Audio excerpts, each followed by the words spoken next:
네, 교회 보물을 하늘에 쌓은 자들, 다른 제목으로는 교회 하늘 보물을 품은 자들, 이런 제목으로 말씀 나누겠습니다. 오늘 본문은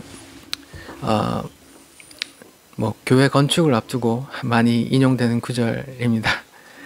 또 부흥의 기간에 보통 이제 마지막 날 이제 부흥사님이 오셔서 헌금을 좀 이렇게 내도록 하는 그런 말씀으로 좀 인용되곤 합니다.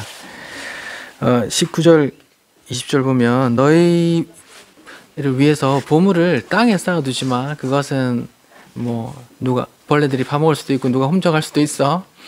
보물을 하늘에 쌓아둬, 이렇게 말하는데, 이제 과거에 이제 부흥사들은 이것을 이제 보물을 하늘에 쌓아두는 건 뭐냐, 땅에 쌓아두는 건 뭐냐, 땅에 쌓아두는 것은 네만을 위해서 이렇게 재놓는 거고, 하늘에 쌓아두는 것은 헌금하는 거다. 그래서 교회에 이제 헌금을 하면 하늘에 쌓아두는 거다. 이렇게 하면서 이제 부흥사님들이 보통 이제 여러 가지 이제 예화들을 들면서 성경에 없는 이야기들을 이렇게 하시죠. 어떤 사람이 천국에 갔다 왔는데, 예를 들어서 사람들이 다 이렇게 어떤 창고 같은 데 가서 먹을 것을 꺼내 오는데, 그 창고가 12개 있더라. 근데 한 개의 창고에는 아무것도 없어서 그 사람이 많이 먹지도 못했는데, 왜 창고에 아무것도 없냐 하니까 그 달에는 아무것도 헌금을 안 냈대. 그 달에는 11절을 안 냈거나 헌금을 아무것도 안 내서 천국에 아무것도 없다는. 또 헌금을 많이 하면 천국에서 완전히 리조트급의 호텔급에서 살고, 헌금을 많이 안 하면 이제 그냥 천국에서 노숙자처럼 살 것이다. 이렇게도 이제 말씀하시곤 하셨는데, 옛날엔 그런 거 당연하게 들었어요. 저도 그런 거 듣고 자랐고, 그래서 헌금 많이 해야 되나 보다. 그런 부흥사님들의 노력으로 사실 한국 교회가 많이 재정이 쌓이고 커진 것도 있는데, 사실은 그게 맞는지 한번 같이 살펴보기를 바랍니다. 예를 들어 볼게요. 그게 맞다면 생각해 볼게. 우리가 헌금을 내면 그 헌금이, 우리가 이 땅의 돈이 하나님 나라에 가나요? 하나님 나라에 어떻게 온라인 계좌로 가나요? 이 땅의 보물, 보화, 금은, 돈이 그 하늘에도 여전히 보물, 보화로 통하나요? 그럼 우리는 예를 들어서 원화를 쓰는데, 천국에는 혹시 달러가 아닐까요? 혹시 유로 하면 어떡하지? 그건 분명히 아니죠. 이 땅에 금은, 보화가 저 하늘에서도 금은, 보화가 아닐 수 있습니다. 그런 이제 부흥사님들이 하신 얘기들은 다 그냥 본인들이 예화로 지어낸 이야기들이시죠. 그것을 성경에 있는 내용이라 믿어서는 안 되고요. 우리는 성경을 통해서 성경이 말하는 보물이 뭔지, 보물을 하늘에 쌓아두는 게 뭔지 좀 생각을 해봐야 됩니다. 제가 말씀을 잠깐 읽어볼게요. 골로새서 3장 5절 7절입니다. 그러므로 땅에 있는 지체를 죽이라. 곧 음란과 부정과 사욕과 악한 정욕과 탐심이니 탐심은 우상 숭배니라. 이것들로 말미암아 하나님의 진노가 임하느니라. 너희도 전에 그 가운데 살 때는 그 가운데 행하였으나, 이렇게 말해요. 자, 봅시다. 그러면 그 부흥사님 말대로, 그럼 내가 하늘에 보물을 많이 쌓아놔야겠다. 그래서 하늘에서도 내가 저 인간보다는 더 부자로 살아야지. 천국에서조차도 그 마음이 바른 걸까요? 지금 예수님께서 하시는 오늘 산상수훈 6장에서 하시는 말씀이 천국에서도 넌 부자가 돼요. 다른 천국의 가난한 다른 성도들보다 대우받으면서 살아. 이런 말씀을 하고 계신 걸까요? 혹시 그건 탐심이 아닐까요? 천국에서조차도 내가 부자의 지위를 누리겠다. 내가 저 인간보다는 더 평안하고 더 부유하게 살아야 되겠다라는 탐심 아닐까요? 아까 골로새서 3장 5절에는 탐심은 우상숭배라 그러고 이로 말미암아 하나님의 진노가 임한다는데 예수님이 말씀하시는 게 그걸까요? 자, 그러면 생각해 봅시다.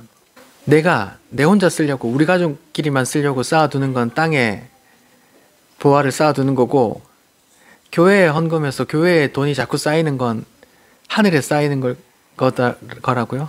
교회 목사님과 교회를 이끄시는 장로님들이 그런 탐심을 가지고 계속 그런 헌금을 강요할 때 교회 리더가 그렇게 계속 탐심을 가지고 그렇게 돈을 교회에 쌓으면 그건 괜찮아요? 그건 땅에 보물을 쌓는 게 아닌가요? 우리 다 같이 보잖아요. 교회에 돈이 쌓일 때 얼마나 많은 문제들이 생겨났습니까? 이름만 대면 다 아는 그 대형 교회 어느 목사님 재정에 횡령 이런 문제가 불거져서 수사가 들어간다니까 그 재정을 담당하셔서 장로님이 뭐 자살해서 수사가 종결되곤 했었죠. 교회에 돈이 쌓이는 건 괜찮아요? 괜찮아요? 그거는 이 땅에 보물을 쌓는 게 아니에요. 그럼 교회는 괜찮고 개인이 쌓는 건 안 돼요. 그건 뭐예요? 그 목사가 쌓는 건 개인이 쌓는 건 또 아닌 모양이죠. 네. 그걸 좀 차근차근 이렇게 생각해 보면 이렇게 좀 안 맞다는 생각이 들 겁니다. 물론 이제 과거에 목사님들이나 부흥사님들이 그렇게 헌금을 강요하셔서 교회가 성장하고 뭐 교회가 성전들이 크게 지어지고 그렇게 뭐 된 효과가 있겠죠. 근데 그게 과연 하나님이 원하시는 것이었는지 교회가 커지고 재정이 늘어나는 게 그게 과연 하나님의 축복으로만 볼 수 있는지 우리가 또 생각을 해봐야 돼요. 대형 교회들의 문제가 뭡니까? 돈이 많이 쌓여서 목사님들에 대한 지나친 예우와 담임 목사들의 그런 세습, 그 좋은 것을 내 아들에게도 줘야 되겠다. 그렇게 사회 문제까지 되지 않습니까? 그런 문제들을 야기하라고 교회에 헌금을 많이 하라는 그런 취지의 말씀을 예수님께서 지금 이 본문에서 하시겠습니까?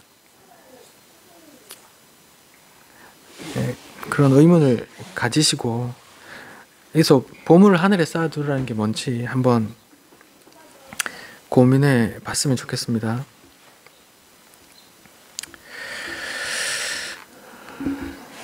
자,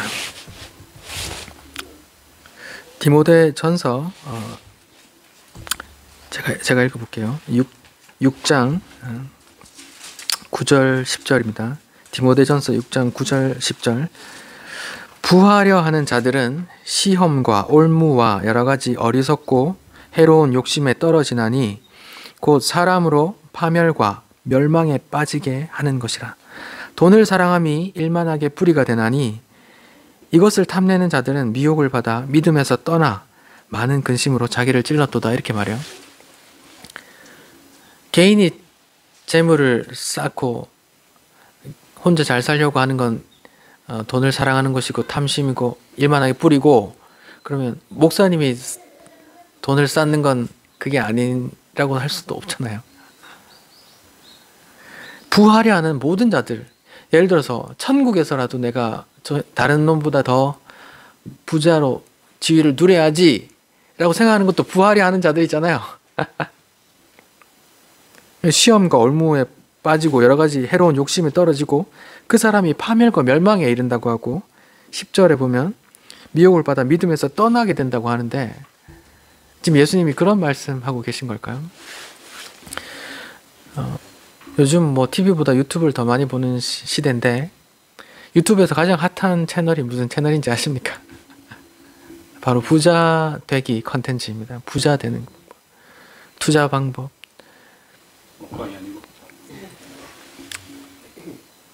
직장인이 몇 년 동안 어떻게 하면 1억을 모을 수 있는가, 그것을 또 시드머니로 해서 몇 년 만에 10억, 20억을 어떻게 만들 수 있느냐, 주식, 코인, 뭐 부동산을 더 싸게 더 큰 수익을 얻기 위해 어떻게 얻을 것인가, 경매에 뛰어들어라. 부동산을 공부해라. 적은 돈을 투자해서 수익형 부동산을 만들어라. 돈이 나를 위해 일하게 하라. 내가 내 노동으로만 살지 말고 돈이 나를 위해 일하게 하라. 부동산이 내게 돈을 벌어주도록 만들어라. 그런 이야기들이죠. 예. 뭐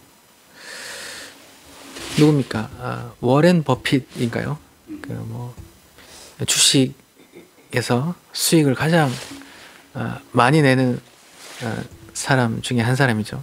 그 사람과 한 끼 식사하는데 30억을 내는 자리에 그것도 서로 하려고 100대 1, 200대 1 경쟁률을 뚫고 그렇게 밥 한 끼 먹으면서 주식 그 고수의 한마디를 얻으려고 그렇게 하더라고요. 또 누굽니까? 로버트 기요사키인가요? 그 부자 아빠 가난한 아빠라는 사람이 있죠. 그 사람이 지금은 부동산이 6,500개 있대요. 6,500개의 부동산이 지금 자기를 부자로 만들어주고 있다. 당신도 해라.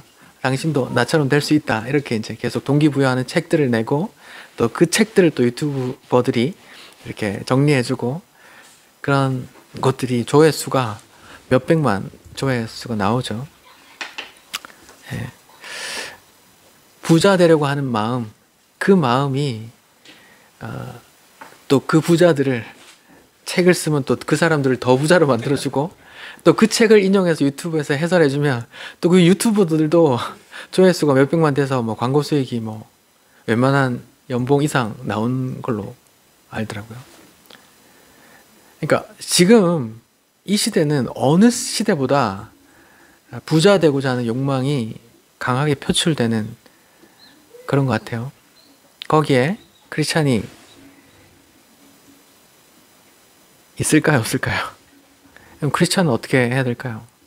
사실 거기에 크리스찬이 무슨 뭔 상관이야 이렇게 말하잖아요. 아니 크리스찬은 이 땅에서 안 먹고 사나? 크리스찬이 이 땅에서 다 산에 가서 자연인으로 살아야 돼? 이런 거 아니잖아. 이렇게 하면서 이제 크리스찬들의 대부분도 자산을 키우기 위해 더 큰 부자가 되기 위해 애를 쓰고 있다고요. 그런데 우리가 아까 읽었잖아요. 디모데전서 6장 7절에서 10절 부하려 하는 자들은 온갖 시험과 올무에 빠져 파멸에 이르게 한다고 하고 돈을 사랑함이 일만하게 뿌리가 된다고 바울은 성경에 기록하고 있는데 이것을 어떻게 받아들일 거예요?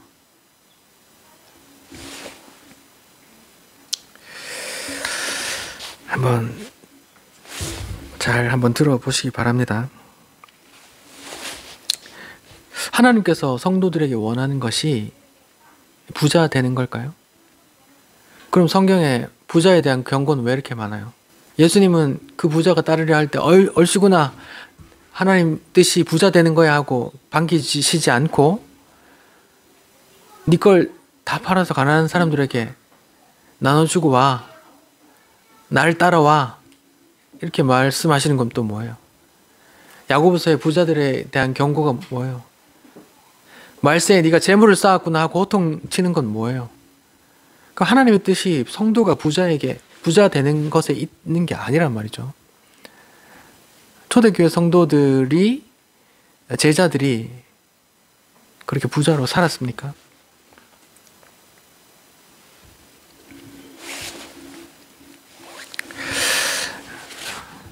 말씀 신명기 17장 제가 한번 읽어 드릴게요. 신명기 17장에는 너희가 가나안 땅에 들어가게 되면 약속의 땅에 들어가게 되면 이렇게 해라는 이제 하나님의 율법이 나오는데 거기서 이제 네가 만약에 왕을 세우면 왕은 또 이렇게 해야 될 거야 하면서 신명기 17장 16절에 이제 17절에 세 가지를 금하고 있어요. 이스라엘 왕은 병거를 많이 두지 마. 아내를 많이 두지 마. 금은을 많이 두지 마. 이렇게 신명기서에서 이렇게 율법을 주고 있어요.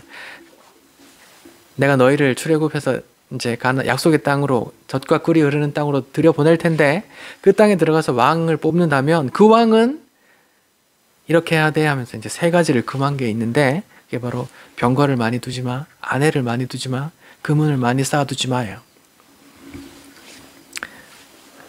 그런데 솔로몬이 이 세 가지를 다 범하여. 우리 한번 찾아볼까요? 열왕기상 10장을 한번 찾아봅시다. 열왕기상 10장 14절.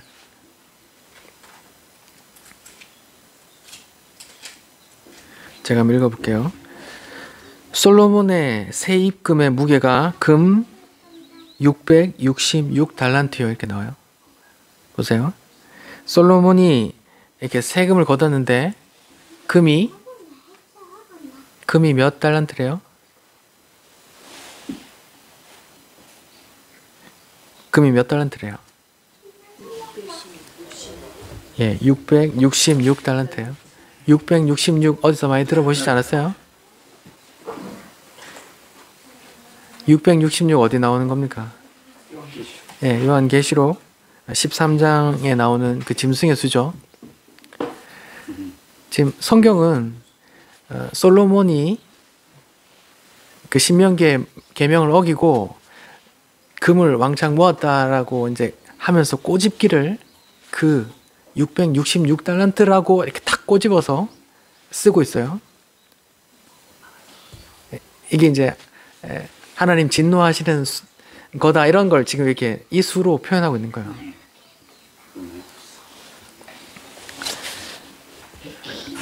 열왕기상 10장 26절. 솔로몬이 병거와 마병을 모으매 병거가 1400여 마병이 12,000명이라 병거 성도 두고 예루살렘 왕에게도 두었으며, 또 열왕기상 11장 3절. 왕은 후궁이 700명이요 첩이 300명이라 그의 여인들이 왕의 마음을 돌아서게 하였더라. 이렇게 나와요. 그러면 지금 이런 걸 볼 때, 열왕기상 10장 11장을 볼 때 이스라엘 왕인 솔로몬이 신명기 17장에서 금하신 세 가지, 마병을 많이 두지 마, 금은을 많이 두지 마, 부인을 많이 두지 마 했던 세 가지를 다 어기고 있어요. 근데 우리는 다 이제 솔로몬이 축복받아 이렇게 누리는 것으로, 하나님 축복받으면 부인도 1000명씩 누리네, 야 부럽다 이렇게 생각하는 거예요. 마병도 많이 두고 금은도 많이 걷고, 야 그 당시에는 뭐 길에 발에 채이는 게 금이었겠네, 이제 이렇게 생각을 하면서 이제 축복받은 상징으로 생각하는데, 아니요, 성경은 666달란트라고 하면서 하나님의 심판받을 수를 표현하면서 하나님의 지금 화났다는 걸 표현하는 거예요. 부인이 1000명이라고 말하면서 부인이 많다, 엄청 많아 이렇게 말하고 있는 거예요. 그래서 하나님께서 어떻게 해요? 솔로몬 이후에 이스라엘 나라를 어떻게 해요? 반으로 쪼개버리시죠. 하나님 화의 표현이시죠. 네. 우리는 다 그렇게 부유하게 되는 것을 부러워하지만 하나님께서는 이렇게 금하셨던 것이고, 솔로몬 이 시대, 이 인류 역사에서 솔로몬만큼 많이 가지고 누리고 했던 사람이 없다라고 할 만큼 많이 가졌는데, 하나님은 화가 나셔서 나라를 쪼개버렸단 말이에요. 자기가 그렇게 약속했는데, 영원한 나라 대대로 이어질 거야 라고 약속을 몇 번이나 하셨는데 화가 나셔서 나라를 쪼개버리셨단 말이에요. 그게 과연 복인가? 하나님의 뜻이 성도가 부자 되게 되는 데 있는가? 이렇게 있단 말이죠.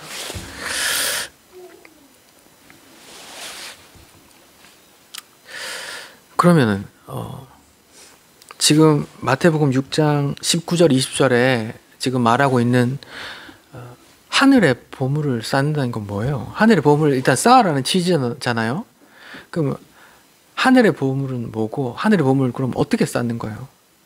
교회에 자꾸 쌓는 게 아니라고 아까 말씀을 드렸어요. 개인이 쌓는 건 괜찮고 안 되고 교회가 돈을 쌓는 건 괜찮아요? 아니요. 다 교회든 교회 법인이든 인간 그냥 개인이든 간에 다 돈을 사랑하면 다 일만하게 풀이가 되고 그건 탐심이고 싸우면 안 되는 거예요. 거기서부터 온갖 비리와 부정부패가 이렇게 싹 튼다니까요. 솔로몬처럼 하나님께서 화를 내신다고요. 부패하게 되기 때문에. 그럼 하늘의 보물이 뭔지, 하늘에서도 통하는 보물, 하늘에서도 값진 보물이 뭔가? 이 땅의 보물이, 보화가, 돈이 하늘에서도 통할까요? 통하지 않는다는 거 알잖아요. 우리는 빈손으로 왔다가 빈손으로 가는 거 알잖아요. 우리가 이 땅에 돈 한 푼도 그 하나님 나라에 가져갈 수 없잖아요. 6은 6이고 0은 0이잖아요. 그럼 그 하늘의 보화는 뭔가? 이걸 고민해 봐야 되는 거죠.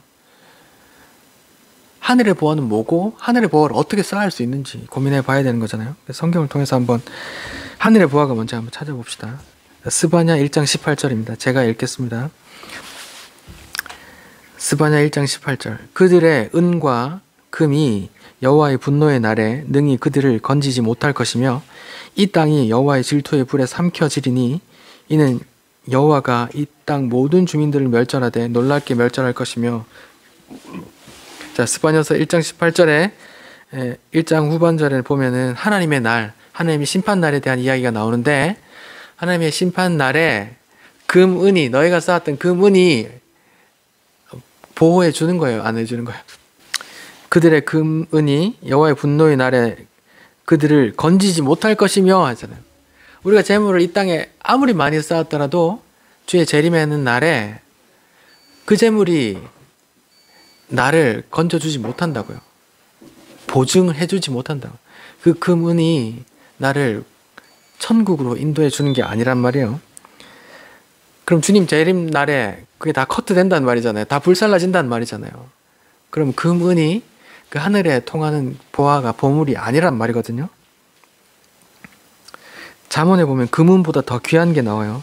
잠언 3장 13절 14절.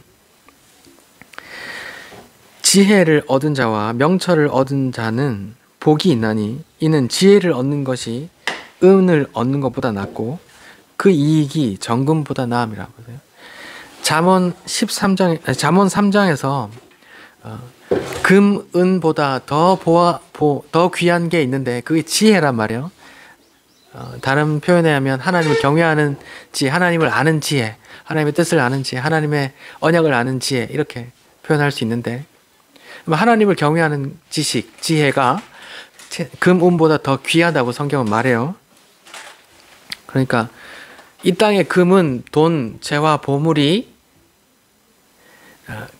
주님 재림을 통과하지 못하고 잠언은 이 땅의 금은 보화보다 더 귀한 게 있다고 말하는데 그게 지혜라고 말하고 지혜는 하나님을 아는 지혜고 하나님의 언약과 그 뜻을 아는 지혜를 말해요. 고린도후서 4장에는요 이렇게 나와요. 고린도후서 4장 5절. 우리는 우리를 전파하는 것이 아니라 오직 그리스도 예수의 주 되신 것과 또 예수를 위하여 우리가 너희 종된 것을 전파함이라. 어두운 데서 빛이라 말씀하셨던 그 하나님께서 예수 그리스도의 얼굴에 있는 하나님의 영광을 아는 빛을 우리 마음에 비추셨다. 우리가 이 보화를 질그릇에 가졌으니 이는 심히 큰 능력은 하나님께 있고 우리에게 있지 아니함이다. 고린도후서 4장에는요 질그릇이 보배를 담았다 이렇게 말해요. 그 질그릇은 우리를 성도를 말하고 보배는 뭘 말해요? 예수 그리스도를 믿는 믿음을 말해요. 그러니까 보배가 뭐예요? 구약에 따르면 이 땅의 금은 아니래요. 금은보다 더 귀한 게 있는데 지혜라 그랬어요. 하나님의 뜻을 아는 지혜. 근데 신약에서는 그 보배를 뭐라 그래요? 예수 그리스도라고 말한다고요.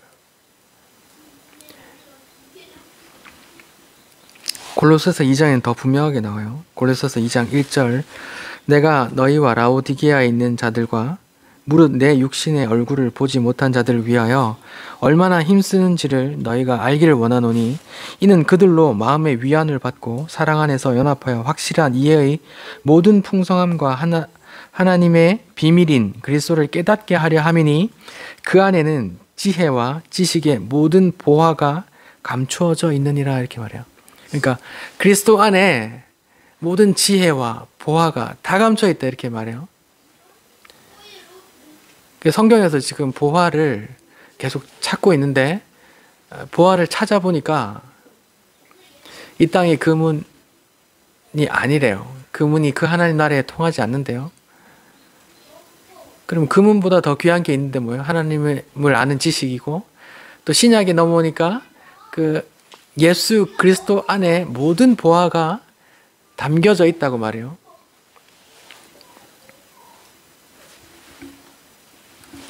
예수님도 마태복음 13장에서 천국 비유하기 할 때 말씀하셨어요. 보화 얘기를 하셨어요. 밭에 감추인 보화를. 마태복음 13장 44절 천국은 마치 밭에 감추인 보화와 같으니 사람이 이를 발견한 후 숨겨두고 기뻐하며 돌아가서 자기 소유를 다 팔아 그 밭을 사느니라 이렇게 나오죠. 예수님께서 천국을 말하는데 밭이 있고 보화를 얘기해요. 또 그 소유를 다 팔아 그 보화를 또 취득해요. 앞서서 네 가지 밭의 비유가 있잖아요. 네 가지 밭의 비유가 무슨 이야기일까요? 성도의 부류가 네 가지 있다. 이런 거 아니에요. 그냥 그 귀한 씨를 마음밭에 품고 열매를 맺는 밭이 있고 나머지 세 밭은 다 열매를 못 받는 밭이에요. 네 가지 같지만 실은 두 가지인 거예요. 열매를 맺는 밭과 열매를 맺지 못하는 밭. 길가밭, 돌짝밭, 가시밭은 다 공통적으로 뭐예요? 열매를 맺지 못하는 밭이에요. 그 밭은 뭐예요? 우리 마음이고 그 씨는 뭐예요? 예수 그리스도를 말합니다. 예수 그리스도를 상징하는 십자가 복음, 그 말씀을 말한단 말이에요. 그 말씀을 품었더니 30배, 60배, 100배의 결실을 열매를 맺더라. 나머지 세 개 밭은 그 씨를 품지 못하고 끝까지 간직하지 못하고 열매를 못 뺐더라 이렇게 말해요. 천국은 밭에 감추인 보화를 발견해서 전 재산을 팔아 그 보화를 취득하는 것인데 그 보화는 뭐예요? 예수 그리스도란 말이에요. 예수 그리스도 안에 온갖 하나님의 비밀 그리고 보화, 지식과 지혜의 보화가 다 담겨 있기 때문에 그것을 알아먹는 사람이 전 재산 팔아 그 보화를 취한다고요. 전 재산 다 판다는 말은 무슨 말이냐? 바울의 말로 바꾸자면 이것만 귀하다. 다른 건 다 귀하지 않다. 배설물로 여긴다. 이런 말이에요. 같은 부자 이야기가 나오잖아요. 부자 청년이 예수님께 나올 때 예수님께서 뭐래요? 네 가진 거 다 팔아? 누가복음 18장 22절이요. 누가복음 18장 22절.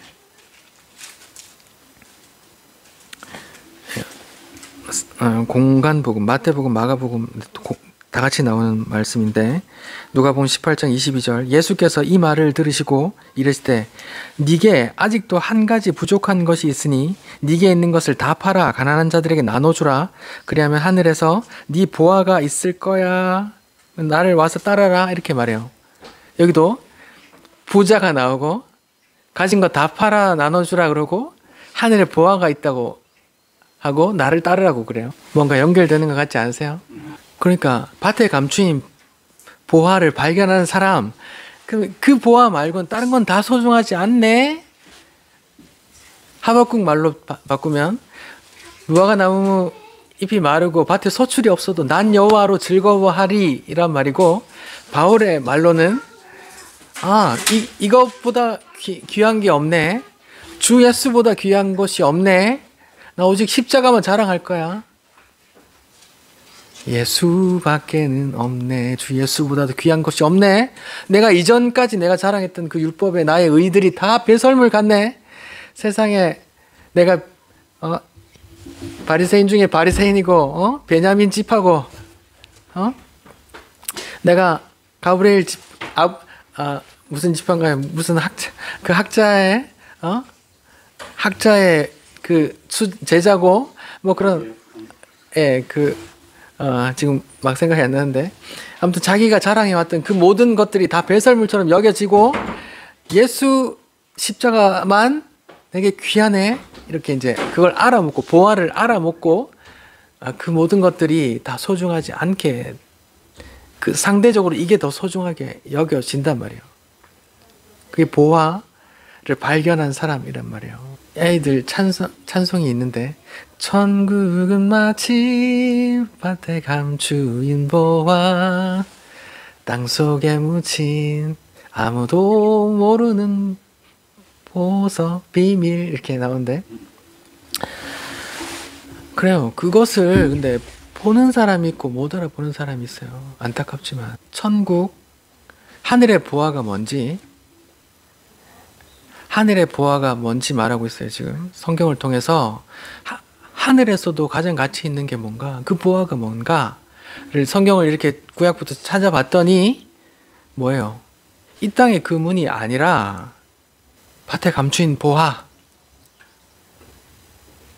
그리스도 안에 모든 보화가 있다고 성경은 말하거든요.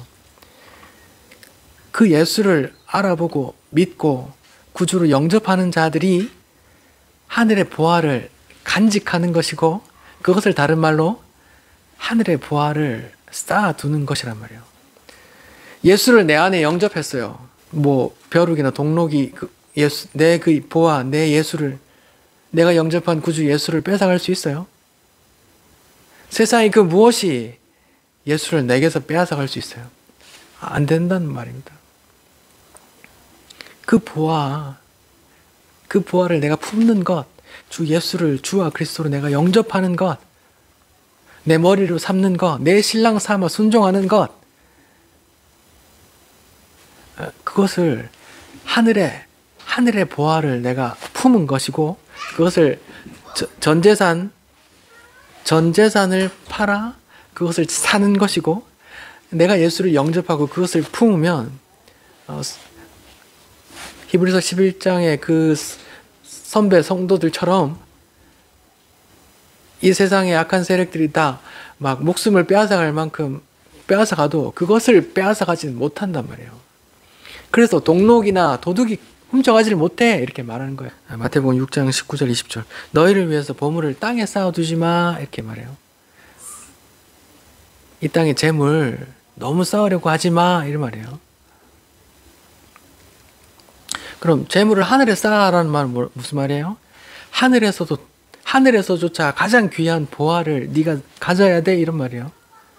그 보화는 뭐예요? 밭에 감추인 보화를 발견하는 것. 사람들은 다 못 알아봐요. 예수가 귀한지, 예수 십자가가 귀한지 못 알아봐요. 다 지옥 문턱에서 예수 이름이 귀한지 알아요. 그때 알게 되면 늦는다니까요. 근데 지금은 다 눈이 가려져 있다니까요. 그 보화를 발견하는 놈이 있고 발견하지 못하는 놈이 있고 근데 발견하지 못하는 놈이 대부분이에요. 이 땅의 보화만 쌓으려고 그렇게 수백만 조회수를 기록하고 유튜브에 그렇게 배우려고 한단 말이에요. 부자 되려고 부동산 몇천 채 가지려고 어느 주식 언제 사서 언제 팔면 큰 수익이 남길지 어떤 부동산 어떻게 빚내서 마련하면 내가 죽을 때까지 불로소득으로 편하게 살 수 있는지 이 땅의 보물만 생각하고 있단 말이에요. 누가복음 12장 같이 한번 볼까요? 누가복음 12장입니다.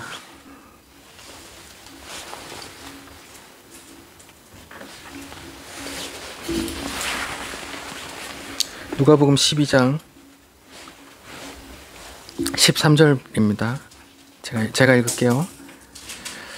무리 중에 한 사람이 이르되 선생님, 예수님 말하는 거예요. 선생님, 내 형을 명하여 유산을 나와 나누게 하소서 하니 이르시되 이 사람아 누가 나를 예수님이에요. 누가 나를 너희의 재판장이나 물건 나누는 자로 세웠느냐 하시고 그들에게 이르시되 삼가 모든 탐심을 물리치라 사람의 생명이 그의 소유에 넉넉한 데 있지 아니하다 이런 말이에요. 또 같은 말이에요. 어떤 사람이 형이 지금 아버지 재산을 싹 가져갔습니다. 이게 지금 말이 됩니까? 선생님이 좀 정당하게 좀 나눠주십시오 하고 땅의 보화를 쌓으려고 예수께 나왔는데 예수님은 땅의 보화에 너무 연연해하지 마. 생명을 가져야 돼. 그 하늘의 보화를 가져야 돼. 이렇게 말하는 거예요.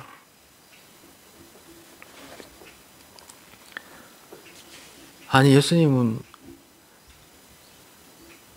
딴 데는 뭐 국률한 마음으로 잘도 잘 받아주시고 뭐 봉사 다 눈 띄워주시고 뭐 병자들 다 고쳐주시는데 그 억울한 일 다 형이 다 유산을 가져갔다잖아.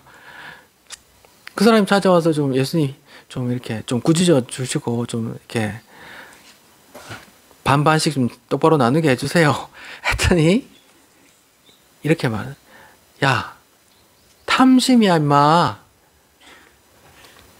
이 땅의 보물 그렇게 쌓으려고 하지 말고 생명을 가져야 돼. 이 말은 마태복음 6장 표현으로 하면 하늘의 보화를 쌓아야 돼. 이 말이에요. 하늘의 보화가 뭔데요? 니는 지금 하늘의 보화인 나한테 와서 이 땅의 보물을 달라고 하잖아. 이런 말이에요. 나는 하늘의 보화라니까? 이렇게 말하는 거예요.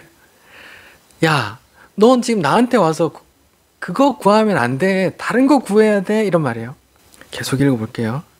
예수님께서 또 비유로 말씀하세요. 누가복음 12장 16절. 또 비유로 그들에게 말하여 이르시되 한 부자가 그 밭에 소출이 풍성함에 심중에 생각하여 이르되 내가 곡식 쌓아둘 곳이 없으니 어찌할까 하고 또 이르되 내가 이렇게 하리라. 내 곡간을 헐고 더 크게 짓고 내 모든 곡식과 물건을 거기 쌓아두리라. 또 내가 내 영혼에게 이르되 영혼아 여러 해 쓸 물건을 많이 쌓아두었으니 평안히 쉬고 먹고 마시고 즐거워하자 하리라 하되 하나님은 이르시되 어리석은 자여 오늘 밤에 네 영혼을 도로 찾으리니 그러면 네 준비한 것이 누구의 것이 되겠느냐? 자기를 위하여 재물을 쌓고 하나님께 대하여 부여하지 못한 자가 이와 같으니라. 부흥사님이 이 본문도 자기를 위하여 재물을 쌓아두고 하나님께 부여하지 못한 자, 그러니까 이렇게 돼. 그러니까 헌금 많이 해. 이렇게 말씀을 하시는데 그 얘기 아니에요. 똑같은 말이에요.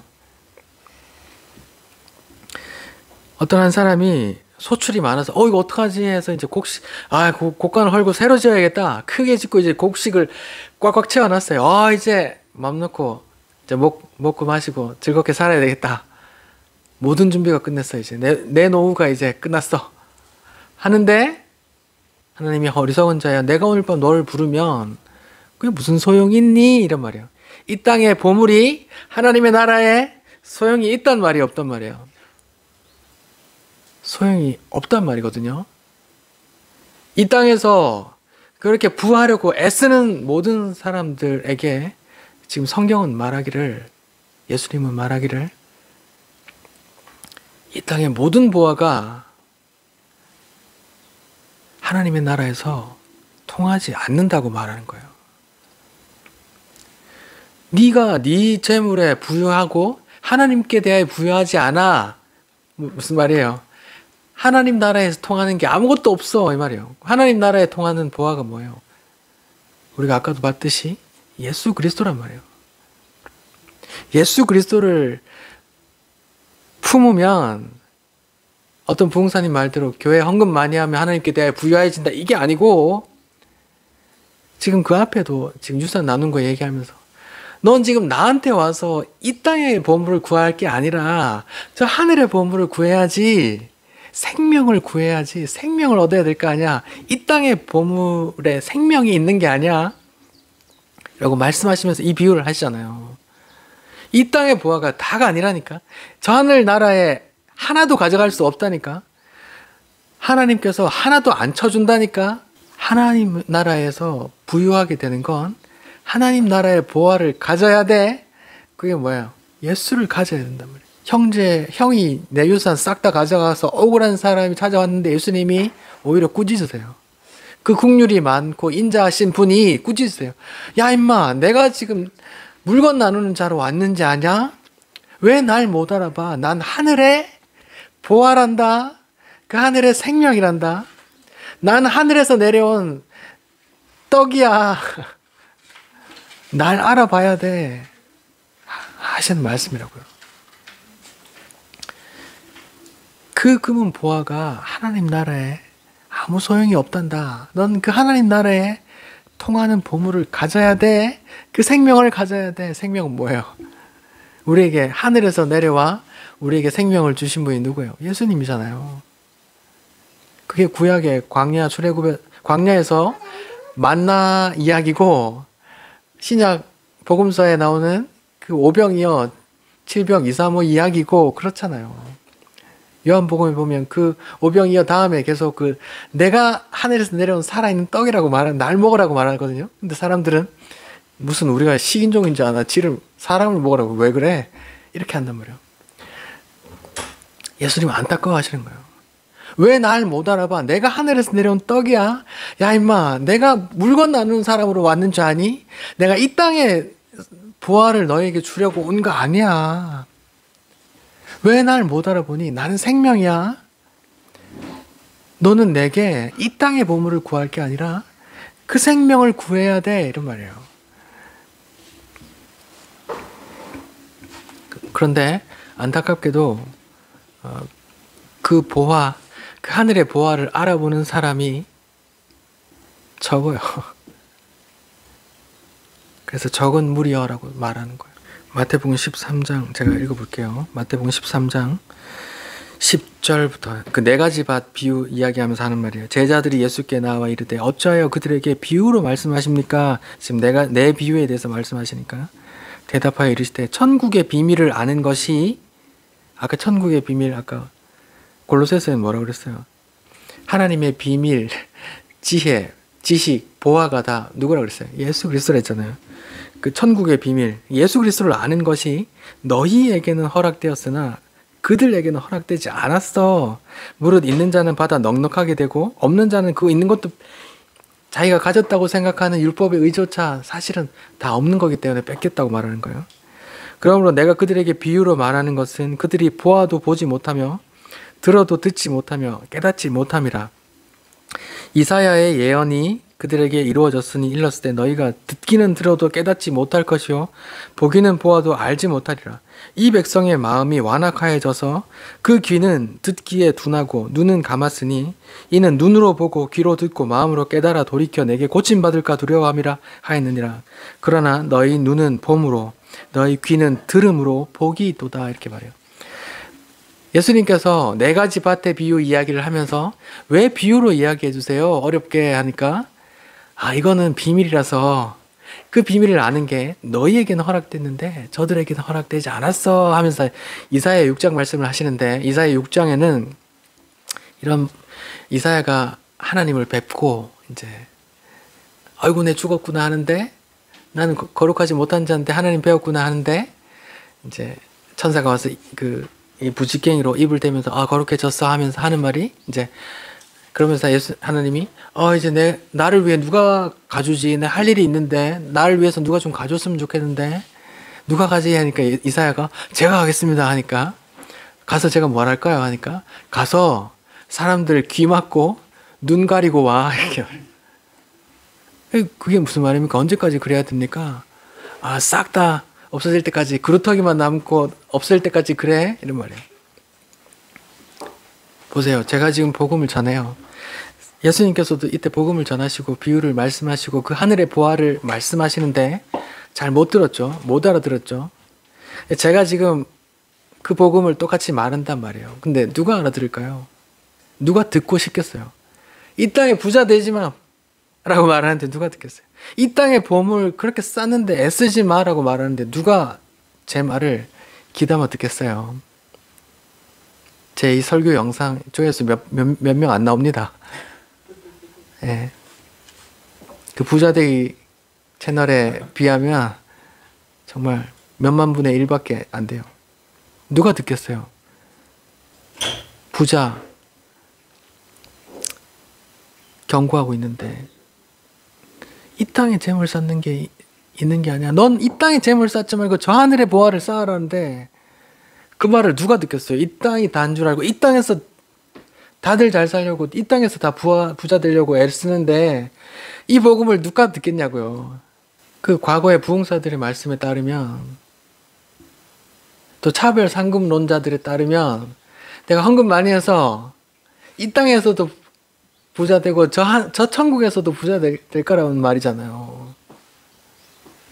성경은 그렇게 안 한다니까. 이 땅의 것이 하나도 통하지 않는다고요. 내가 오늘 너를 부르면 이 땅의 것들이 하나도 소용 없다니까? 이렇게 말한다고.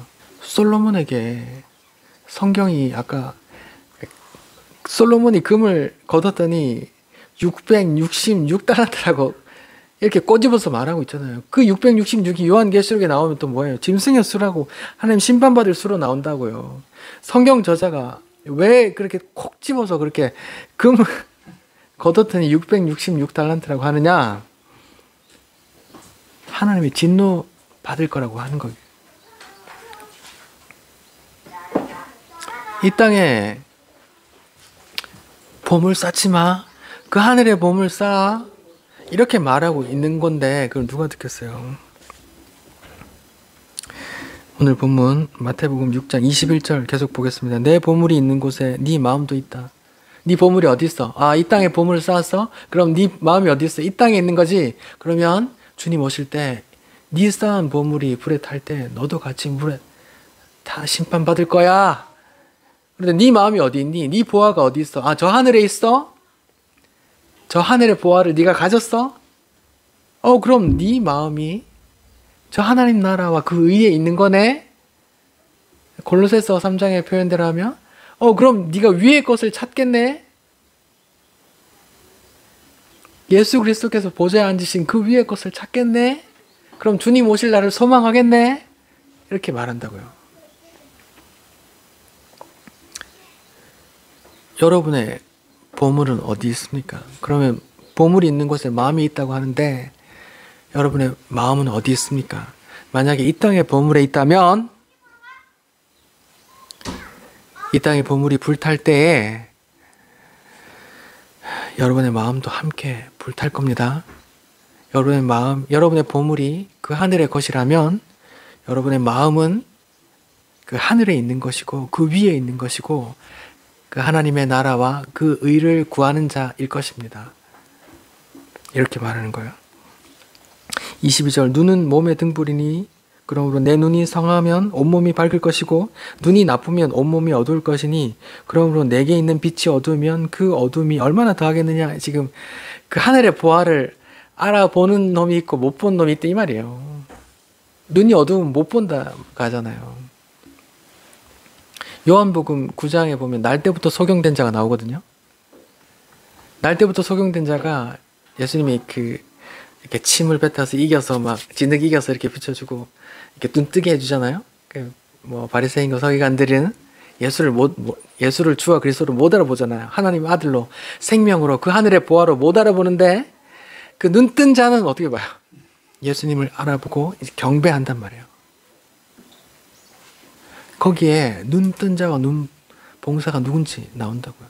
우리도 봉사인가 물으니까 나는 본다 하는 자를 맹인 만들고 못 보는 자의 눈을 뜨게 하러 왔어. 예수님이 말하니까 바리새인과 서기관들이 그럼 우리도 봉사란 말이야?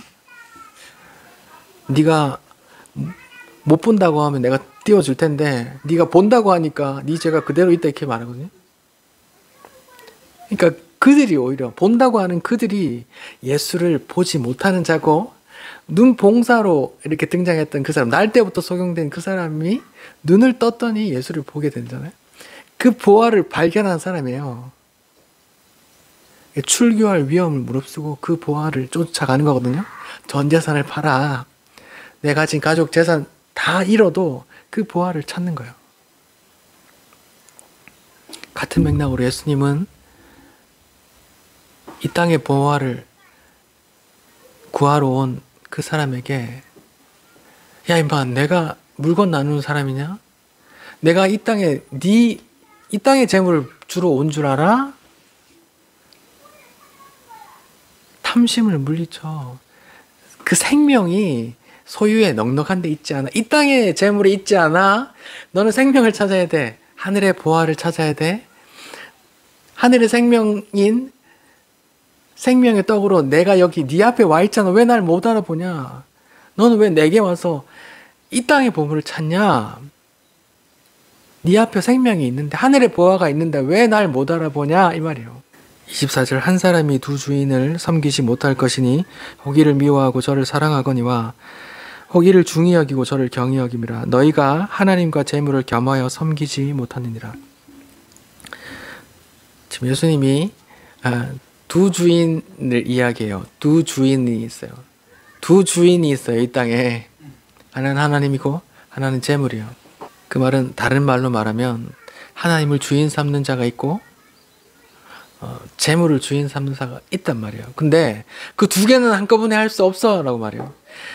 예수님이 분명히 말해요. 두 개는 한꺼번에 할 수 없어 말해요. 근데 오늘날 많은 크리스찬들이 주께 나와 재물을 구하고 있단 말이에요. 두 개는 절대 할 수 없어. 이렇게 두 개는 같이 섬길 수 없어. 하나님과 재물 두 개 절대 안 돼. 오직 한 가지만 돼. 라고 말하는데, 많은 크리스찬들이 주께 나와서, 하나님께 나와서 재물을 구한단 말이에요. 그 말은 뭐예요? 나는 하나님도 섬기고 재물도 섬길 거야 라고 말해요. 예수님이 그건 안 돼, 그건 불가능해 라고 말하는데, 아니야, 나는 할 거야, 할 수 있어 라고 하는 거예요. 아니요, 그것은 실은 하나님도 재물도 둘 다 섬기는 게 아니라 실은 하나님 이용해서 재물을 얻으려고 하는, 재물을 섬기는 거라고요. 이런 설교를 누가 듣겠습니까? 다들 잘 살고 싶어서 교회에 나오는데 이런 설교를 하면 누가 듣겠어요? 그 눈 봉사 얘기, 눈 어둡다는 얘기를 그래서 하시는 거예요. 하나님의 말씀을 누가 듣겠습니까? 우리가 지난주에 왕노릇 하는 거 배웠잖아요. 제자들처럼 전부 다 예수님 따라서 내가 다 한 자리 할 거라고 기대하고 가는데, 너희는 그렇지 않을지니 그 왕노릇이 실은 섬기는 거야 라고 말하면 누가 듣겠냐고요. 이 말씀이 왜 비밀이라고, 왜 감추어졌다고 말하냐 하면 그들이 원하는 바와 상충되기 때문이에요. 사람들은 그들이 원하는 것을 계속 얻으려고 하거든요. 그들이 원하는 것과 거리가 멀기 때문에 감추어졌다, 버려졌다, 건축자들에게 버려진 돌이다, 뭐 이렇게 표현하는 거예요, 성경이. 그 말씀을 누가 듣겠습니까? 섬기는 왕 누가 하겠습니까?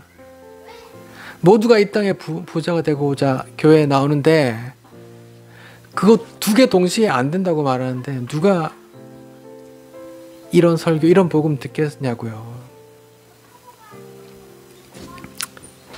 그러니까 저는 이렇게 그냥 살다 가는 거겠죠. 디모데전서 6장 같이 읽고 마칠게요.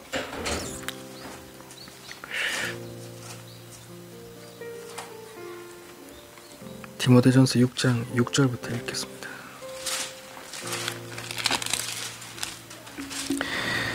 디모데전서 6장 6절부터 제가 읽을게요. 그러나 자족하는 마음이 있으면 경건은 큰 이익이 되느니라. 제가 읽을게요. 우리가 세상에 아무것도 가지고 온 것이 없음에 또한 아무것도 가지고 가지 못하리니, 이게 바로 공수거죠. 우리가 세상에 아무것도 가지고 온 것이 없음에 또한 아무것도 가지고 가지 못, 이 땅의 보물 아무리 재놔도 못 가져간다? 그 재물 하늘이 통하지 않아. 하늘에선 더 이상 보물이 아니야 라고 말하는 거예요. 우리가 먹을 것과 입을 것이 있은즉 족한 줄로 알 것이니라. 이런 말 하는데 누가 듣겠냐고요. 먹을 것이 있고 입을 것이 있으면 만족해. 이 말 누가 듣겠어요? 야, 그래도 야, 그렇게 어떻게 살아? 아니요, 당신이 믿는 예수 그리스도께서 그렇게 말씀하신다니까요. 내가 재물 주러 왔는 줄 아니? 왜 나한테 와서 이 재물, 유산 같이 나눠달라고 구해? 나는 생명이란다. 그 하늘의 보화를 구해야지. 그 밭에 감추어진 보화를 찾아, 이런 말이에요. 디모데전서 6장 9절, 부하려 하는 자들은 시험과 올무와 여러 가지 어리석고 해로운 욕심에 떨어지나니 곧 사람으로 파멸과 멸망에 빠지게 하는 것이라. 이 파멸과 멸망이란 단어는 지옥, 심판 이런 걸 상징하는 거예요. 돈을 사랑함이 일만하게 뿌리가 되나니 이것을 탐내는 자들은 미혹을 받아 마음에서 떠나 많은 근심으로써 자기를 찔렀도다. 오직 너 하나님의 사람아, 이것을 피하고 의와 경건과 믿음과 사랑과 인내와 온유를 따르며 믿음의 선한 싸움을 싸우라. 영생을 취해. 이게 하늘의 보화예요. 이를 위하여 네가 부르심을 받았고 많은 증인 앞에 선한 증언을 하였도다. 만물을 살게 하신 하나님 앞과 본디오 빌라도를 향하여 선한 증언을 하신 그리스도 예수 앞에서 내가 너를 명하노니 우리 주 예수 그리스도께서 다시 나타나실 때까지 흠도 없고 책망받을 것도 없이 이 명령을 지키라. 기약이 이르면 하나님이 그의 나타내심을 보이시리니 하나님은 복되시고 유일하신 주권자시며 만왕의 왕이시며 만유의 주시요 오직 그에게만 죽지 아니함이 있고 가까이 가지 못할 빛에 거하시고 어떤 사람도 보지 못하였고 또 볼 수 없는 이시니 그에게 존귀와 영광 영원한 권능을 돌릴지어다. 아멘. 네가 이 세대에서 부한 자들을 명하여 부한 자들에게 이렇게 말해 라고 말하는 거예요. 마음을 높이지 말고 정함이 없는 재물에 소망을 두지 말고 오직 우리에게 모든 것을 후히 주사 누리게 하신 하나님께도 말이야. 이게 바로 하나님께 부유한 자가 돼 이 말이에요. 선을 행하고 선한 사업을 많이 하고 나누어 주기를 좋아하며 너그러운 자가 되라. 부자들에게 제가 권합니다. 로버트 기요사키 부자 아빠 가난한 아빠에게, 그러니까 들을지 모르겠지만 당신의 부동산이 6,500채가 넘습니까? 정함이 없는 재물에 소망을 두지 마시고 그거 나눠주십시오. 가난한 자들에게. 남는 게 있으면 저도 좀 주시고.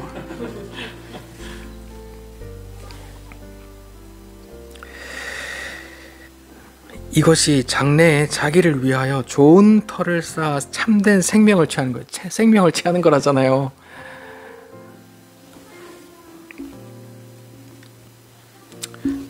크리스마스 캐롤이라는 영화가 있어요. 짐 캐리 주연한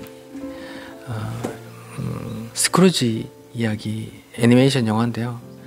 뭐 스크루지 얘기 다 잘 아시죠? 정말 짠돌이로 내 것 하면서 부를 쌓았는데 어느 날 어떤 영적인 친구 귀신 따라가서 자기가 죽는 모습을 봤잖아요. 자기가 쓸쓸히 죽는 모습을 보고 나서 사람이 변해서 이렇게 나눠주는 사람이 되잖아요. 크리스마스 캐롤 스크루지 이야기가 저는 복음과 관계된 이야기인지 몰랐네. 예. 저도 성경을 준비하다 보니까 그렇더라고요. 지금 디모데전서 6장에서 하는 말이 그거잖아요. 부한 자들에게 이렇게 권해라는 거잖아요. 나눠줘. 정함이 없는 재물에 소망을 두지 말고 하나님께 소망을 둬. 그 하늘의 생명을 취해. 예수 그리스도를 취해. 그런 거잖아요.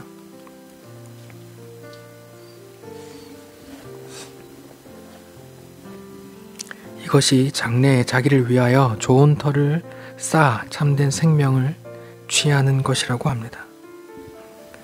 얼마 전에 넥슨 창업주 김정주라는 전 대표이사가 뭐 하와이에서 이렇게 운명을 달리하셨다는 기사를 봤는데, 그 사람이 한때 순자산이 17조, 우리나라에서 최고 부자로 인정받았고 세계에서 144위로 통계가 나왔더라고요. 한때. 근데 그분이 돌아가셨어요. 그 10조는 그 죽은 그 사람에게 의미가 있을까요? 기도하겠습니다.